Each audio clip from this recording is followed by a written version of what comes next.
Fizzy lifting drinks. This is as much a false advertisement as those everlasting gobstoppers. Sup, dudes? Hardcore here. And today, we're gonna have some fun. I'm going to review something so bad, it has driven me to drink. I can't do this alone though. We're gonna have a crossover. I know just who to call. Where's that stupid remote? Here we are. Then, when the laser turned on, it felt like a farmer's branding iron had plugged me right on my ass. Kate, as fascinating as your tattoo removal story is, hey, Hardcore Kid. Hardcore Kid? Yeah, it's me. Dude, where the hell have you been? You've been gone for what feels like years. I thought you were dead. Oh, I'm not dead. I'm dead drunk. Straight edge, yo. Ugh. Whoa. Burping equals instant sobriety? Huh. This stuff really does work. Let me guess. Fizzy lifting drink? That'll do it. Who the hell was that? Oh, that's just Kate, my new camera operator. She's a horse, by the way. Oh yeah? Well, my camera operator is a heavy metal roadie babe with HIV. But at least have the decency not to insult her to her face while she's filming. No, dude, she is literally a horse. Show him, Kate. Alright. See? Huh. Guess this doesn't work. Anyway, man, what are you doing calling me after so long? Oh, just trying to wash away the cavity that was the last movie I watched. Speaking of Huey, I happen to have an extra golden ticket with me, if you want to watch it. That's not an actual Willy Wonka golden ticket, is it? No, they're for Disneyland. Yes, they're Wonka tickets. Ooh, cool. Wait, are you asking me to do another co-review with you? Perhaps. Sorry, HK, I can't. I only review animated films, and Willy Wonka, sadly, isn't animated. Oh. I'm not talking about that movie, Huey. I'm talking about an animated adaptation that was released to DVD back in June that just so happens to involve the titular chocolatier. Huh. That's odd. Time Warner wouldn't make a straight-to-video animated Willy Wonka movie. Not unless it was a crossover with... No. No, it can't be. They didn't. They can't really be that stupid. Sorry, Huey, but they can. And they did. No, not again. Yes. Cue the theme music.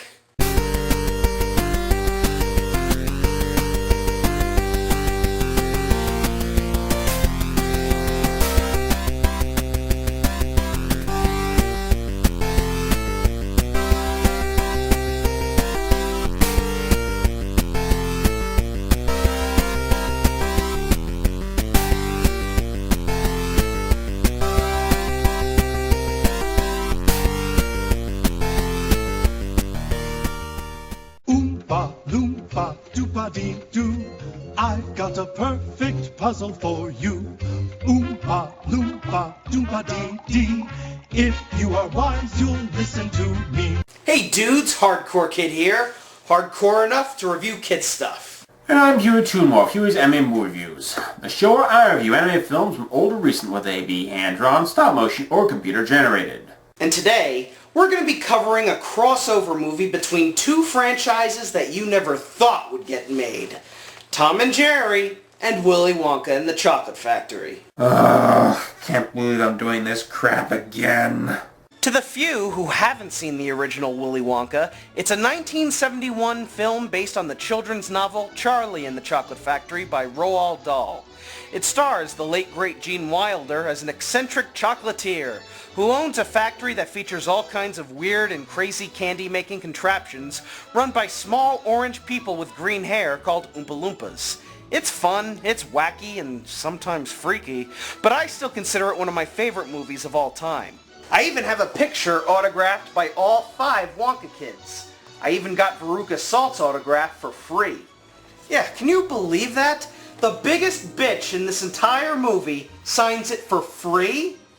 That's like Lord Voldemort giving muggles hugs and rainbows. The story is very simple. Willy Wonka holds a contest wherein 5 lucky winners and a guardian of their choice will be able to take a tour of his chocolate factory as well as receive the grand prize of a lifetime supply of chocolate.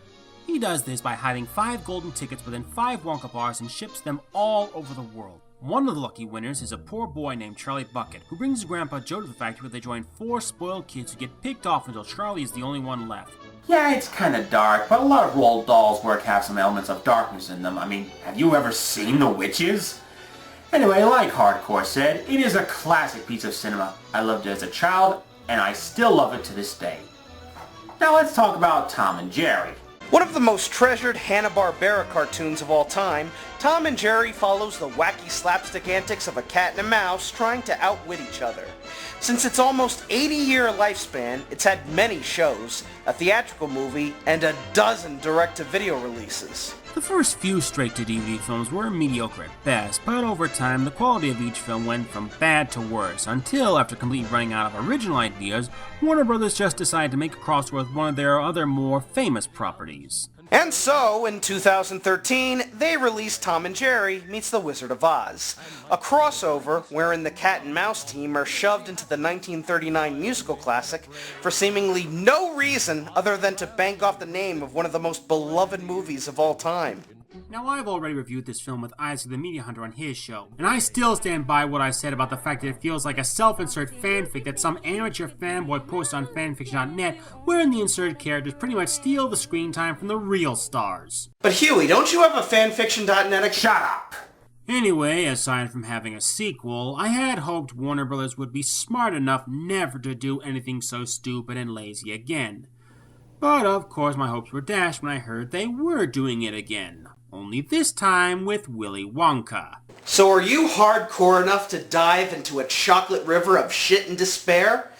Then let's watch Tom and Jerry... Willy Wonka and the Chocolate Factory. God, even the title is lazy. So the movie begins, and we already see what we're in for, as this opening sequence is a direct copy and paste of the chocolate scenes from the original. Hell, it even features the original music, only with the pitch raised.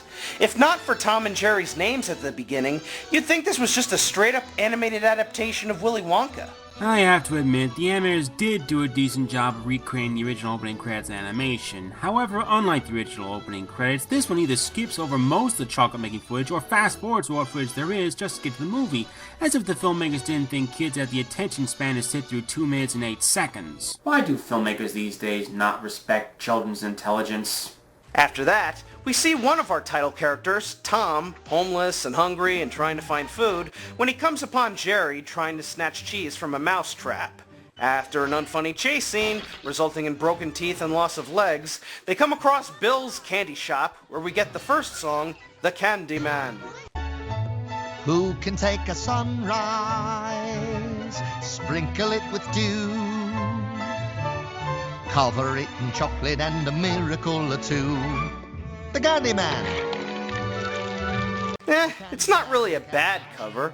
Jess Harnell actually does an okay job as Bill's singing voice. But of course, we all know which is the superior version. Let me guess, the original? No, Sammy Davis Jr. The candy man can, 'cause he mixes it with love and makes the world taste good.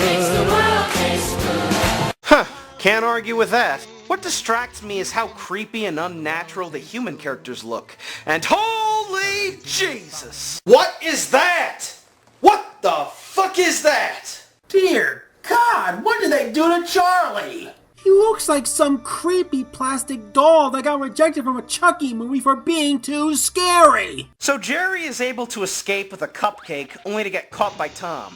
But before Jerry can become a snack, he is saved by the horrifying Charlie Bucket doll. Are you okay? Sorry, but I had to do that. I couldn't let you eat that poor mouse. I bought these for my family, but you're welcome to have one. I saved up to feed my poor family, but I have no problem giving half of my rations to complete strangers. But don't worry, because Charlie was able to buy another loaf for his poor family back home. Yeah, in the original film, Charlie was only able to afford one loaf of bread for his whole family, so now he's able to afford two? Maybe there was a buy one, get one half off sale. But his family's supposed to be poor! Poor! Yeah, well, this movie is poorly made. What else is new? Charlie tells his new friends he's always wanted a Wonka bar to bring to his family, so as he brings the bread back to his house, Tom and Jerry try to sneak into the candy shop and get some Wonka bars being delivered by Big Bad Bulldog Spike. Wait, Spike? Yeah, you really thought Wonka had Oompa Loompas driving delivery trucks around town? Well, no, but friggin' Spike? Oh, believe me, he's not the only recurring character we'll see in this. I was afraid you'd say that. So using the power of his taffy-pulling cat legs, Tom is able to steal a box of Wonka bars, sneak past Spike, and bring it back to the bucket house. It's here where we see Grandpa Joe telling Charlie the tale of Wonka and his factory.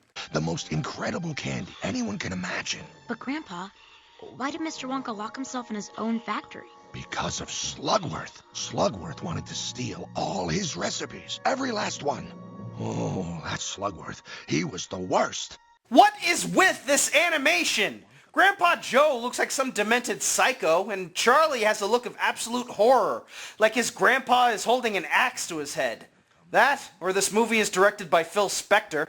You should consider it a mercy I killed a lot of you, save you the shame, Walter, of ruining this simple fucking song. Send out for Chinese. We're gonna be here a while. So Tom and Jerry finally show up with a box of Wonka bars, but when Charlie finds out that they stole them, he orders them to return them to the candy store. Which makes this whole scene entirely pointless. You know, as much as I enjoy the original movie, I can't argue that it takes forever for them to finally get to the factory. I think the first act was, what, a half hour long? You're starting to sound like the people who made this movie. They clearly didn't respect suspense either. Well, since this movie is trying to keep in touch with its source material, it too continues to slug along. This time with a whole scene where Tom and Jerry try to return the chocolate, only to encounter Spike, which leads to an insane fight that results in the trio making a complete mess of the store. Who put out the lights?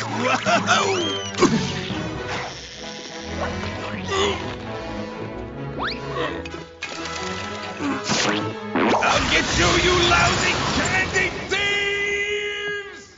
Why do the filmmakers want us to root for the characters who stole a box of chocolates, broke into a candy store, and beat up an employee simply doing his job? Because Spike is supposed to be the heel, and Tom and Jerry are supposed to be the baby faces. Which, by today's WWE logic, basically means they're complete idiots. So how does Bill react when he sees all the destruction to his store? Who knows, because they cut away as soon as Tom and Jerry return the chocolate. So the day finally comes when it's revealed that Willy Wonka has stashed 5 golden tickets in Wonka bars. This makes Charlie, who, may have gotten a hold of some roofies, and of course we get a montage of the 4 other kids, Augustus Gloop, Veruca Salt, Violet Beauregard, and Mike TV, all getting their tickets. And they all look like shit. Yeah, I mean, look at the scene where Veruca gets her ticket. The girl found is just stuck in that smiling position as soon as Veruca snatches the ticket from her. I've been chewing this piece for 8 solid weeks. When I heard about this Wonka thing, I switched to chocolate. But then I went straight back to gum. Don't stare at me like that! Delete! Delete! Anyway, later after cutting out Charlie's birthday, we get the scene where Grandpa Joe gives a Wonka bar to Charlie. Now this is actually something I think the movie improves over the original. In the original, there was no way he could have bought Charlie the bar because he's still bedridden after 20 years and he doesn't get up till much later. Here though, the movie covers that plot hole by saying that he had Tom and Jerry get it for him with his money. Now, I'm not saying this makes the movie good in any way. No, far from it. But I am glad the filmmakers did address the plot hole. And as for the winner of the 5th golden ticket, well, in the original movie, it was said to have been found by some dude from Paraguay named Alberto something, and we only saw him in a photograph. Here, it's the same character, only... I've never been happier. Olay. Because of course! What's a Tom and Jerry movie without a tacked-on droopy cameo? Whoa, did I hear right? Are you two reviewing Tom and Jerry and Willy Wonka? Yes? Who the fuck are you, furball? Benny, what are you doing here? Also, did you get a haircut? You look different. That's not important right now. What is important that you do not review this hellspawn of a movie. Hewy, remember when we did our review of The Jungle King and we raged about that one scene with Leonette? Technically, Isaac and I reviewed that movie while you and the others kept butting in. Kinda like what you're doing right now. Well, this movie is way more rage-inducing, and it spans practically the whole movie. I'm trying to save you guys from internal cranial combustion. Dude, you're way too late. We're already 20 minutes into this thing, and Hewy is broken enough as is. Well, if you insist on going through with it, then at least take this bottle of ibuprofen and this supply of paper bags for hyperventilation. You're definitely gonna need them. Some people take cartoons far too seriously. So back to Tom and Jerry, who, for the record, have done virtually nothing in the past 10 minutes, as they return some bottles and end up with a dime. However, after fighting for it, they end up dropping the dime into the sewer, and Jerry has to try and get it for Charlie. So yeah, if you were wondering where the dime in the original movie came from, it came courtesy of Jerry Mouse. So you know the story. Charlie finds the dime, buys a Wonka bar, specifically from the box Tom and Jerry returned. It's revealed Droopy faked his golden ticket, and Charlie finds the real golden ticket.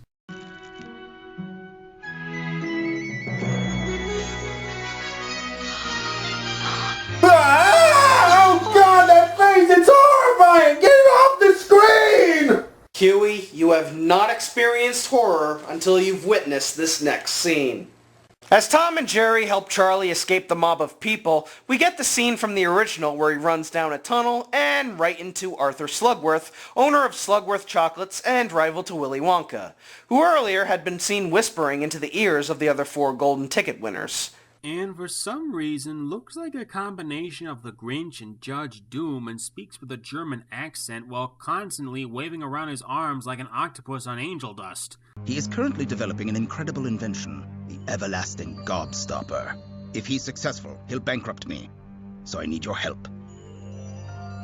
You must get a hold of an everlasting gobstopper and bring it to me so I can find the secret formula. If you do as I say, you'll be rich. But aside from that, he seems pretty much the same as in the original. How else could they screw him up? They make him sing, don't they? Ja. I want it all. I want his whole world. Are you kidding me? Are you freaking kidding me?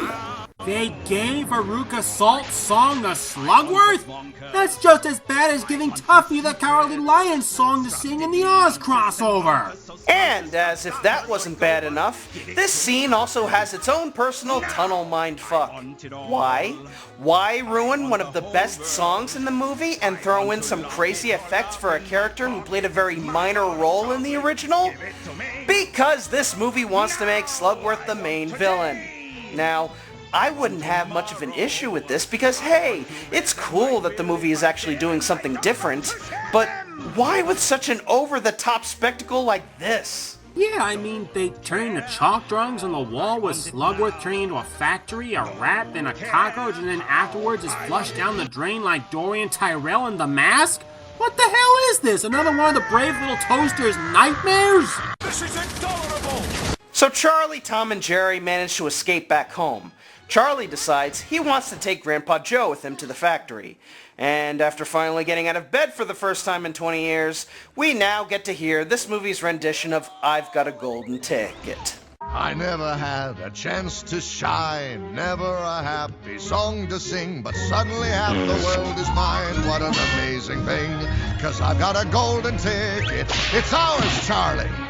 I've got a golden sun up in the sky. And I hate to admit it, but it's really not that bad.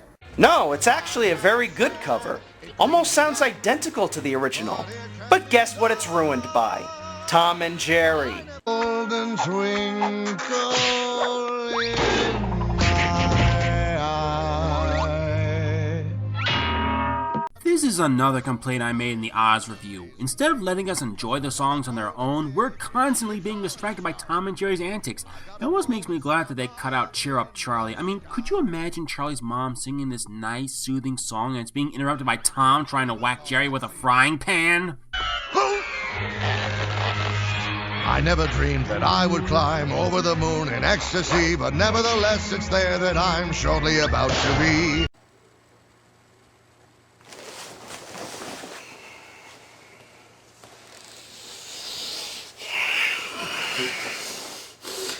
It's time to stop!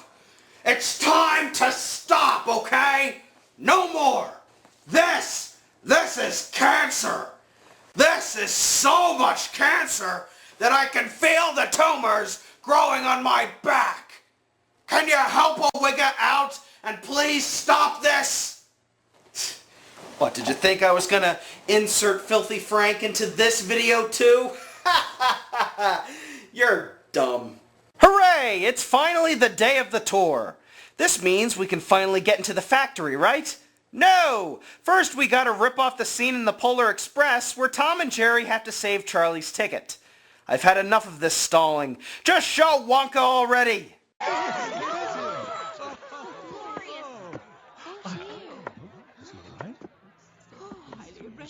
Is that supposed to be Willy Wonka?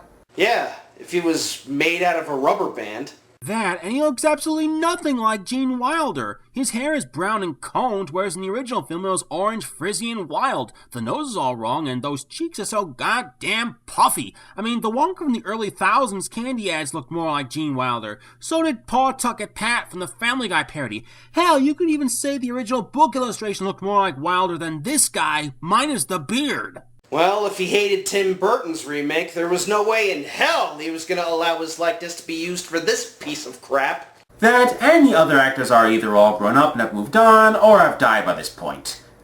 Hell, I wouldn't be surprised if the news of Warner Brothers making these movies what really killed Wilder. So as the kids finally get into the factory, Tom and Jerry see Slugworth sneak into a back door where he meets Spike. Everything is going according to plan.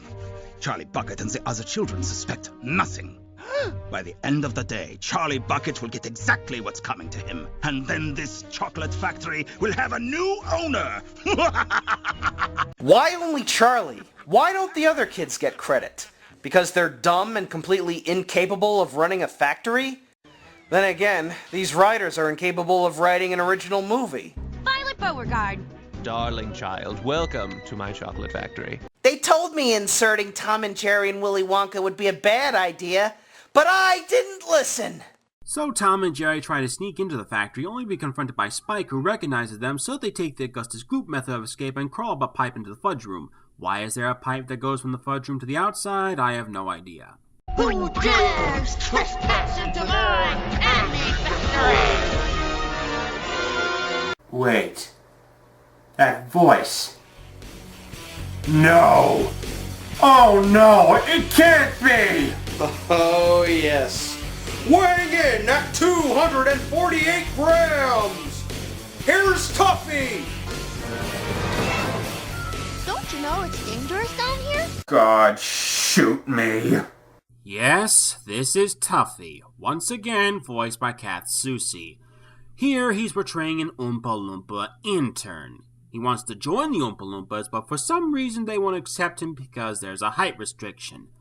Then why would they have him as an intern if he's too short? They're basically recycling the same storyline from Oz where Tuffy was wishing he would be taller. Remember in the old show when Tuffy was called Nibbles and he liked to eat a lot? That sounds like it would make a lot more sense in a movie about a chocolate factory. So Tuffy leads them to the chocolate room just as Wonka and the kids arrive. And, of course, we get to hear Wonka sing Pure Imagination. Hold your breath. Make a wish. Count to 3. Come with me, and you'll be in a world of pure imagination. Take a look, and you'll see into your imagination. Honestly, it isn't bad. But there's just something about it that seems off. Maybe because of the surreality of hearing it in this movie, or Maybe because it just sounds forced? Or maybe it's because Tom, Jerry, and Tuffy keep disrupting it with their antics. And look at Mike TV, even he's getting annoyed by this. Or maybe it's the character animation, as it looks so awkward, as if it's trying to mimic the movements from the original movie exactly, instead of coming off as stiff and uncomfortable to watch. So anyway, Augustus falls into the chocolate river, and the mice try to send Tom in to try and save him, seemingly forgetting that cats can't swim either. Despite their efforts, Augustus still gets sucked up the pipe. We then, of course, get the Oompa Loompa song. They even use the same small screen on black screen gimmick. What do you get when you guzzle down sweets? Eating as much as an elephant eats. What are you at getting terribly fat? What do you think will come of that? I don't like the look of it. Oompa Loompa Doompa-dee-da. Oh, they completely butcher it! That's completely the wrong note! Hey, if you want to hear a completely on-key version, you may as well just play the original over it. Why don't we then? Because it's my show and it's running long enough as is! So Wonka's boat, the Wonkatania, appears and hauls ass out of here. I guess they wanted to get away from this movie as quickly as possible. Tom, Jerry, and Tuffy are able to swim out of the river. Strange. The pipe can suck up a 200-pound German kid, but not a cat and 2 mice? They're confronted by Slugworth and Spike, who somehow manage to escape, but Tuffy and Jerry manage to beat them and send them to join Augustus in the fudge room. That won't stop Slugworth for long. At least we won't have to endure the tunnel scene.